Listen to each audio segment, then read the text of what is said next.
Alright,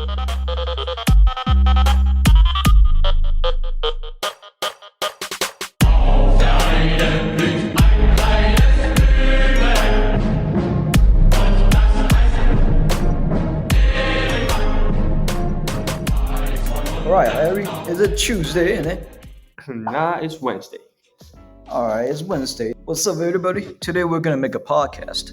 Now, since my name is Max and I'm the host over here, so this is Max's podcast. And here are my fellow partners, Harry and Lawrence. Hola. Bonjour. Good evening. Hey, Harry, have you seen a movie called The Last Emperor? Oh yeah, of course. It is about the last empire in the Qing dynasty. I think it's a pretty sad story. I also think so. His palace was taken by the Republic of China when he was just a kid, when that happened. Mind if you talk more about the anti-Qing movement for us? Of course, the anti-Qing movement in the 19th century was the Taiping Rebellion against the dynasty. There was a guy called Hong Chen. Do you know about him? Man, that guy thought he was Jesus' brother. If Hitler could do that, I bet everybody would listen to him. Alright, enough of Nazi jokes.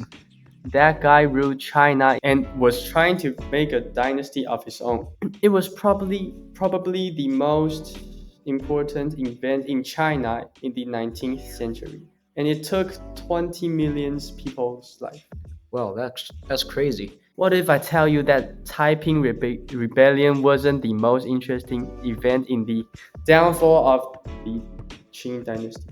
Okay, tell me more. The nationalists in 1911 took over China and defeated the Qing dynasty. Oh, that is a time when the Last Emperor movie is set in. Yes, and the nationalists formed the Republic of China. Sun Zhongshan was their leader, and he was our nation's father. Because communists took over China later in history and the Republic of China retreated back to Taiwan, isn't it? Yeah, but the rest is history, right? Psst, hell, this whole podcast is all going to be about history. I'll be talking about communism in China. Don't worry. Earlier, me and Harry talked about what happened in the early 1800s in China. But now, Lawrence, I want to know what happened in the United States and Europe. Okay, there was a remarkable and revolutionary force began to emerge in the United States and Europe, one that would forever alter the landscape of labor and workers' rights. This period witnessed the birth of the trade union movement. So, me and Harry also talked about that in 1911, the nationalists took over China in 1911. And I want to know what happened in America, because during that time, labor movement is also pretty flourish during that time, isn't it? Alright, Max. In 1911, the tragic Triangle Shirtwaist Factory fire in New York City shook the nation. We'll discuss how this disaster became a turning point in labor history, leading to significant improvements in workplace safety regulation. Alright, we'll discuss about it. So, what exactly happened in the Triangle Shirtwaist Factory fire? During the tragic Triangle Shirtwaist Factory fire, both owners of the factory were in attendance and had invited the children to the factory on that afternoon. The fire marshal concluded that the likely cause of the fire was the disposal of an unextinguished match or cigarette butt in a scrap bin containing 2 months' worth of accumulated cuttings. Wow, that was such a tragic event. That just reminded me that I read that story when I was in grade 6 when we had a book called Wordly Wise, and we actually have to know the word in the story, and Wow. the story is actually this story. How fascinating! It is indeed very fascinating. Alright.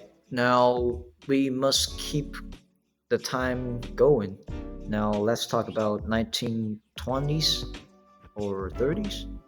During World War I, the Japanese attacked the Republic of China for the very first time. And the Republic of China also was attacked during World War II, isn't it, Harry? Oh, yeah, yeah, also that. It was really tragic, man. Thankfully, the war ended years ago. Yeah, thankfully it's really over. Hey Max, I know communism places a strong emphasis on the importance of labor. Now, would you like to tell us about the origin of communism? That is a very great question, Lawrence. Communism is the thinking established in 1848 by Karl Marx. And Lawrence, would you like to tell me how Karl Marx sound like? It sounds like Karl Marx. Exactly, Lawrence. That is why I am the one who's going to be presenting about it. So, communism is a thing called a form of complete socialism. What does that mean? To know that, we should know what socialism is. So, socialism is a production. Is that the production is owned by the country, or generally the public. As in communism, it means that everything, including houses, factories, and businesses, are owned equally by the country's people. During the 19th century, communism spread through Europe and later in China, which I'm later going to talk about it. But in Europe, it is pretty flourished during that time, during 19th century. China doesn't have communism during that time. So, you know how it goes. I'm going to talk about China later. So first of all, we have to know that Chinese Communist Party, also known as CCP, it was formed in July 1921, and it seems to do a pretty good connection with labor movement during that time. And Lawrence, since you're the one who does that part, how about you tell us about that? Okay, so the labor movements in China during 1921 set the stage for further labor activism and the growth of the Chinese Communist Party.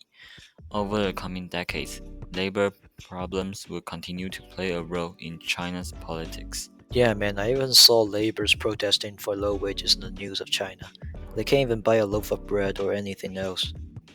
Okay, now back to my part. During the 19th century, communism spread through Europe, and then later in China, Mao Zedong used it to unite China culturally in 1949, when after the Chinese Civil War, and then Deng Xiaoping in the 70s or 60s or something.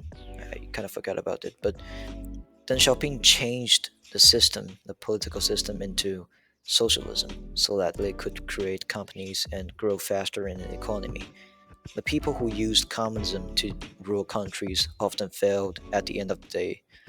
Like in Russia, they actually failed to create the Soviet Union and it collapsed in 1991. Now, which one of you guys know who took over Berlin first in World War II? I think it's Soviet Union. Yeah, that's right. The Red Army, which is Soviet Union's army, they took over Berlin first. Then the Westerners took Berlin, and they actually split Berlin apart because of different political ideas. From the West, they support democracy and socialism, and on the other hand, Soviet Union supports communism.